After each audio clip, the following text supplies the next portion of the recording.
Big gap down market के अंदर किस तरीके से आप ट्रेडिंग को प्लान कर सकते हो, कैसे आप मार्केट की साइकोलॉजी को समझते हुए यहाँ पर इजीली मार्केट में ट्रेड प्लान कर सकते हो।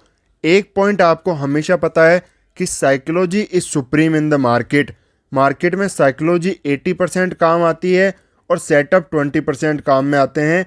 साइकोलॉजी कि यहाँ पर बायर और सेलर मार्केट में जब इतना बड़ा गैप डाउन ओपन होगा वहाँ पर वो कैसे रिएक्ट करेंगे, कैसे मार्केट काम करेगा, हर एक चीज़ मैं आपको डिटेल के अंदर समझाऊंगा। कैसे ये दो ट्रेड्स मैंने ग्रुप के अंदर भी शेयर की, समझाया कि मार्केट क्यों इस तरीके से काम करेगा, इनका लॉजिक समझाऊंगा, डिटेल में चीज़ों को यहाँ पर एक्सप्लेन करूँगा।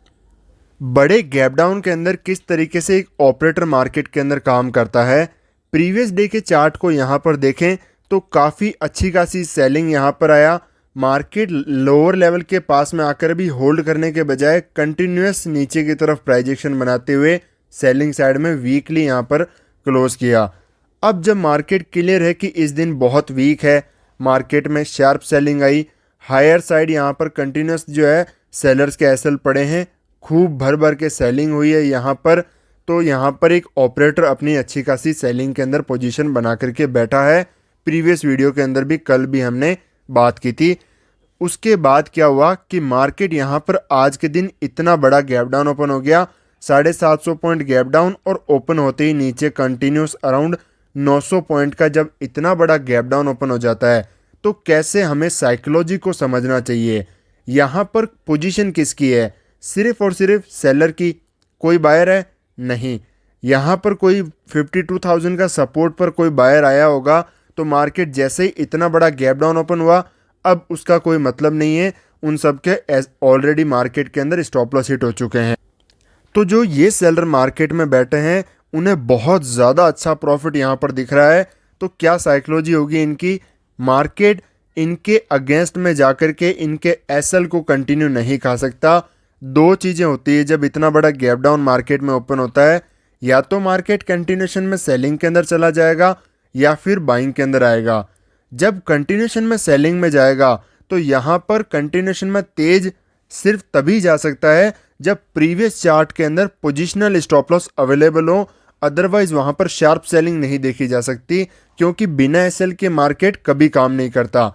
ये हर एक पॉइंट आपको लाइव मार्केट में चेक करने होने चाहिए ताकि आपकी साइकोलॉजी मार्केट के साथ में सिंक हो, बजाय कि आप मार्केट के अगेंस्ट में सोचते रहो।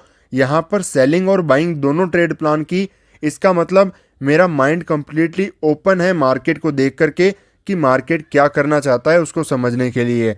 यहाँ पर जब मार्केट ओपन हुआ, यहाँ पर नीचे की तरफ आया, नीचे की तरफ एक इंडिसीजन कैंडल बनी, यहाँ पर दो कैंडल होल्ड की, तो यहाँ पर कंटिन्यूस सेलिंग के अंदर मार्केट क्यों नहीं जा सकता था। यहाँ पर आपको बिल्कुल भी सेलिंग ट्रेड प्लान नहीं करना चाहिए। क्यों? क्योंकि यहाँ पर इमीडिएटली 51,500 का जो रेजिस्टेंस है वो अवेलेबल है। जब किसी के पास कोई लेवल नहीं होगा तो इन राउंड नंबर्स को देख करके लोग सेलिंग के ट्रेड प्लान करेंगे। हाँ, अब हम सेल करना चाहते हैं तो हमें क्या चाहिए, बायर के स्टॉप लॉस। सिर्फ दो चीज़ें होती है, सेलर के एसएल, बायर के एसएल। अब बायर के एसएल मार्केट में है नहीं, तो क्या मार्केट करेगा, बायर के एसएल क्रिएट कराता है। इसलिए ये जो मोमेंटम के अंदर आया, ऐसे में जिसने यहाँ पर होल्ड करने की वजह से सेलिंग की, उनके मार्केट में एसएल को हिट किया। सेकंड चीज़, जैसे ही उनके एसएल हिट हुए, यहाँ पर ब्रेकआउट वगैरह दिखे तो और मार्केट में अच्छी खासी ग्रीन कैंडल्स बनी। यहाँ पर बाइंग साइड के सेटअप बनना आइडेंटिफाई होने लग जाते हैं, बाइंग साइड के एसएल क्रिएट होना शुरू हो जाते हैं। उसके बेसिस पर ही कि मार्केट में ट्रेंड कंटिन्यू करेगा, इनके एसएल को टारगेट नहीं कर सकता। अगर सेलिंग की ट्रेड फेल होनी है तो भी मार्केट हमें डंप देगा यहाँ पर, उसके बाद में ही रिवर्सल होगा। बहुत प्रीवियस चार्ट में यहाँ पर मैं देख चुका हूँ। ऐसे में अगर मार्केट अपसाइड भी जाना है, डायरेक्ट एसएल अवेलेबल नहीं होने की वजह से मार्केट एसएल क्रिएट करता है, फिर धीरे धीरे होकर के कभी 12 बजे के बाद में कोई मार्केट अपर साइड की तरफ मोमेंटम करना होता है, तब यहाँ पर अच्छा खासा मोमेंटम करता है। अदरवाइज मार्केट वहीं पर टाइम पास करता रहता है या फिर वापस रिवर्सल आ जाता है नीचे की तरफ। तो इसे थोड़ा समझना कॉम्प्लिकेटेड हो सकता है, बट अगर आप इन साइकोलॉजी को समझ गए, मार्केट में आपको कोई बीट नहीं कर सकता। मार्केट में डायरेक्ट एसएल अवेलेबल नहीं है तो मार्केट क्या करेगा, एसएल को क्रिएट करेगा। हमें क्या करनी है, सेलिंग के ट्रेड प्लान करनी है। तो एसएल अवेलेबल हुए मार्केट के अंदर बाइंग के, इसीलिए हमने यहाँ के आसपास ट्रेड शेयर किया था कि मार्केट नीचे की तरफ जाएगा। मार्केट सेलिंग आई, पुल बैक आया, यहाँ पर जब भी होल्ड करने लगा, इसी पॉइंट पे मैंने एग्जिट का जो है क्लियरली ट्रेड यहाँ पर शेयर कर दिया था कि यहाँ पर आपकी ट्रेड एग्जिट हो जानी चाहिए। क्यों, यहाँ पर एसएल वगैरह मार्केट में हिट हो गए, बट मार्केट फर्दर होल्ड करने लग गया। होल्ड करने की जैसे ही ट्राई करेगा, ऑब्वियस मार्केट में ब्रेकडाउन दिखा रहा है, ईजिली यहाँ पर सेलर आ जाएंगे। ये चीज़ें आपको कंटिन्यूस देखो, मार्केट है, हर एक चीज़ नोटिस करना ज़रूरी है। अगर आप एक भी पॉइंट को मिस करते हो तो आपकी एग्जिट गलत हो जाएगी, एक भी पॉइंट को मिस करते हो तो आपकी एंट्री गलत हो जाएगी। हर एक चीज़ देखना बहुत ज़्यादा ज़रूरी है, खासकर मार्केट जब इतना वॉलेटाइल होता है, जहाँ पर सेलिंग की बाइंग की ट्रेड भी बहुत अच्छी खासी मार्केट देता है। वहाँ पर मार्केट जब इन लेवल के पास में होल्ड किया तो क्लियर मेरा व्यू था कि यहाँ पर क्या करने की कोशिश कर रहा है। यहाँ पर बायर आए, फर्दर बायर आए, और मार्केट यहाँ पर आकर के जहाँ पर सेलिंग शार्प होनी चाहिए, जैसे कोई लेवल अगर वीक होता है वहाँ से मार्केट को फास्ट जाना चाहिए।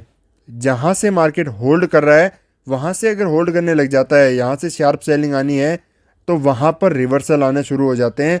इसी के बेसिस पर सेकंड ट्रेड भी मैंने ग्रुप में ये बताया था कि मार्केट यहाँ से जो रेजिस्टेंस टेस्ट करने की प्रोबेबिलिटी बहुत है, क्योंकि सेलर के मार्केट में एसएल हैं। आप खुद सोचो, सपोज मैंने यहाँ पे सेल किया है, मैं बस ट्रेड को लेके बैठा रहूँ तो मेरे एसएल यहीं पे पड़े रहेंगे, और मार्केट को दिख रहा है मार्केट जा ही नहीं रहा है बार बार, तो मार्केट में वापस वो लेवल टेस्ट होने की प्रोबेबिलिटी ज़्यादा हो जाएंगे, और फिर मार्केट वहाँ पर एसएल हंट करेगा। ये जो इतनी बड़ी कैंडल बनती है, ये स्टॉप लॉस हिट करने की प्रोबेबिलिटी जो रखती है, इन्हीं कैंडल में होता है। फास्ट मोमेंटम होगा, हर कोई के एसएल हिट होंगे मार्केट में। अगर निफ्टी की आज बात की जाए तो पहली कैंडल मार्केट में इतनी परफेक्ट तरीके से इतनी शानदार कैंडल बनाई। ये कैंडल का सेटअप भी मैंने बहुत सारे स्टूडेंट्स को एसएल हंटिंग के अंदर, एडवांस चार्ट ट्रेडिंग के अंदर समझा रखा है। उसके बाद मार्केट यहाँ पर होल्ड करते हुए हायर लेवल की तरफ गया, यहाँ पर रिवर्सल आया। ये जो 24,000 का जो लेवल है, परफेक्ट तरीके से आज के दिन रिस्पेक्ट किया, और नीचे की तरफ ही पूरे दिन इसके अंदर टाइम पास की, क्योंकि ज़्यादातर यहाँ पर मार्केट में एक्सपायरी की वजह से यहाँ पर साइडवेज होने की प्रोबेबिलिटी ज़्यादा हो जाती है। अगर मार्केट में डायरेक्ट एसएल अवेलेबल नहीं है तो मार्केट एक्सपायरी के दिन आप बहुत बार नोटिस करना इस चीज़ को कि अगर डायरेक्ट एसएल अवेलेबल नहीं है मार्केट में खाने को, तो मार्केट एक्सपायरी के दिन ज़्यादातर साइडवेज होने की चांस ज़्यादा रहेंगे। खासकर इतना बड़ा गैप डाउन ओपन हो गया, वहाँ पर मार्केट नीचे के लेवल की तरफ ही सस्टेन किया और इसी रेंज के अंदर क्लोज